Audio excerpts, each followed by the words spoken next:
Assalamu alaikum. My name is Celeste or Somawi. I'm 32 years old. I reverted to Islam in 2010. I'm coming up on 6 years. I was born in Oklahoma City, and I'm from Kalamazoo, Michigan.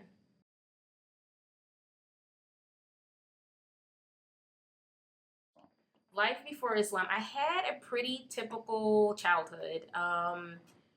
We own an organic blueberry farm, so I spent a lot of time in the country, in Grand Junction, Michigan, or Bangor.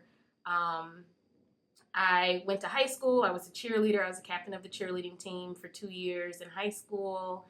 I went to engineering camp. I did summer camps and things like that. I played all kinds of sports. I went away to college. I went to Temple University in Philadelphia. I majored in electrical engineering and then didn't like it and switched my junior year to communications. I had some great internships and worked on a lot of television shows. Upon graduating, I worked in news for about 7 months and hated it, and applied for a reality TV job, and that kind of changed my life. I lived all over the country. I worked on The Real World, a lot of shows for BET, Bravo, VH1, every major company that you can think of I worked on.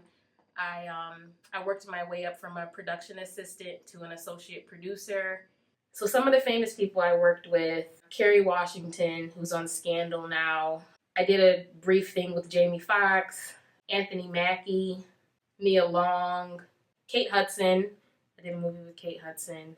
My very, very, very last show was a Super Bowl, and then after that I was like, I'm not doing it again. So I worked with Beyonce. My last show was with Beyonce. I did the Super Bowl in 2013. Yeah, so that's probably the biggest person outside of Jamie Foxx that I've worked with.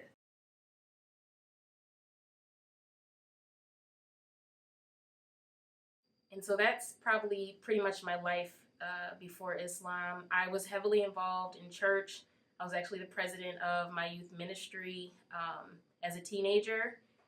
And that's probably where the change happened. I started reading the Bible, and I started teaching youth classes, and I had a lot of questions, and they weren't being answered. And so I asked my pastor, when I found contradictions in the Bible, what were these contradictions, or how to explain them to the kids when they asked them, and he told me I wasn't supposed to ask that. So I started kind of drifting away from that. I guess to go back before that, my mom never forced us to go to church, and she never said that Jesus was God. She always said that he was a highly enlightened person, and that's kind of how I took it. But once I became the president of the youth ministry, I guess I looked at it more. I looked at more than just the music ministry, because that's what I actually liked about church, was just the choir and singing and stuff. And after that happened, going away to college, I kept looking for different churches, and I wound up not liking them. So I started reading the Bhagavad Gita, Hinduism, basically every single religion you can think of. I started reading, and when it wasn't fulfilling, I just kind of left it alone. And I had gotten to a point, I was living in New Orleans, I was working on television shows. I'd gotten to a point where I just was like, forget it, I'm just going to practice what I want to. I'm going to pick and choose what I like from all of these religions. And then my cousin Mariam, she asked me, had I ever considered Islam? And my cousin Mariam, her whole family is Muslim. They probably I think they became Muslim in the first rise here. So I think her parents were nation at first, and then once all that, they found out that that wasn't true Islam, they changed and turned to Sunni Muslims. So I grew up around Islam, but I never learned about it. And she gave me a book she told me to read a book, and I said I didn't want to become Muslim because I didn't want to cover my hair. And she was like, just read the book. So I read it. I think it was like 6 hours. I wound up calling her crying, being like, oh my gosh, everything that I ever had a question about was in this book. And then I kind of got angry because I felt like there was all these Muslims in my family. No one ever explained Islam to me. I was struggling from probably 18 to 26 when I finally read that book. And I was upset. I was upset that nobody ever told me anything about Islam. All I knew was that they didn't eat pork and they covered their hair. I didn't know anything else about the deen. So through that transit, when that happened, I kind of delved into just reading constantly. There were people that I had known from my past who just so happened to pop into my life and give me books on Tawheed. So I started reading a lot about Tawheed, and someone gave me Bukhari as a gift.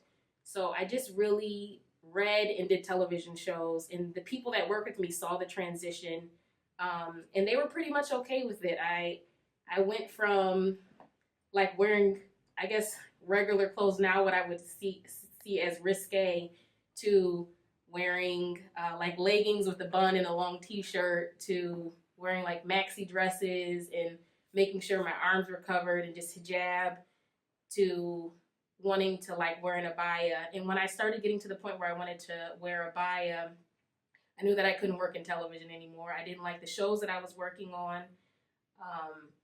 And I just felt like I was putting garbage on television, and I couldn't be the Muslim that I wanted to be and still work in television. So I tried to quit. I actually got 3 jobs in a row where I was just like, this is my last show.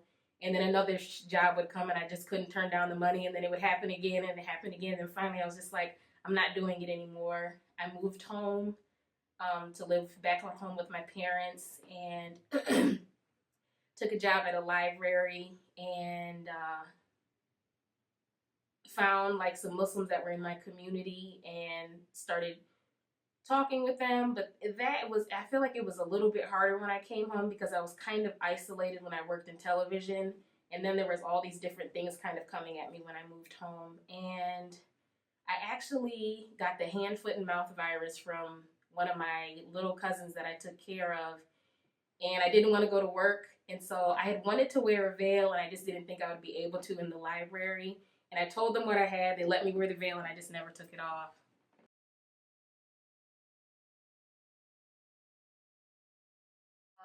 So today, now I'm married, alhamdulillah. Um, Today, I would say that I'm looked at a lot different. Um, People assume that I'm a housewife and I'm probably quiet. I've had people say stuff to me, and then they're shocked when I say stuff back to them. I've had people that have come up to me in the mall and been like, you don't have to wear that in this country. And I'm just like, I choose to wear it. So I think there's a lot of misconceptions about women in Islam, specifically niqabis. And I don't want to really say that it's my mission to to to bring light to it, but it does. It makes me want to speak out a little bit more about it.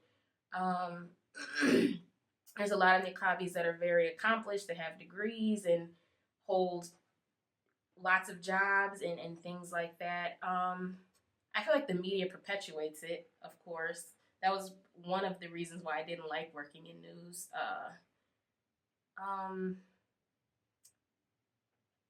I I don't like that I see fear in people's eyes sometimes when they look at me, or hate. I've been called Dash by other Muslims, which hurts me. Uh, I sometimes, since I've become Muslim, my dream has been to just move to Saudi. But I don't even know, I don't want to run away from America, but I just want to live somewhere where there's more people that look like me, that have the same mindset as me, and that, I guess, understand this deen and understand that this is just temporary, and see me for who I am.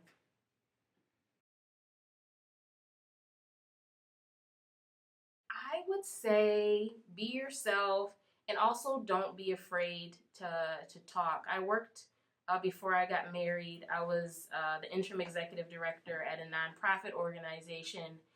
And it was the first time that all of those women had worked with a Muslim woman and a niqabi, and we really forged a strong friendship. Their children spent a lot of time around me.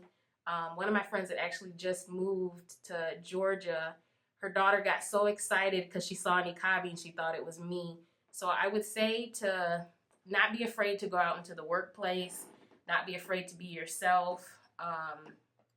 And to also, if someone asks you a question, as long as it's not an ignorant question, just be open and share who you are with people, because I think that above all will change people's perception of Muslims.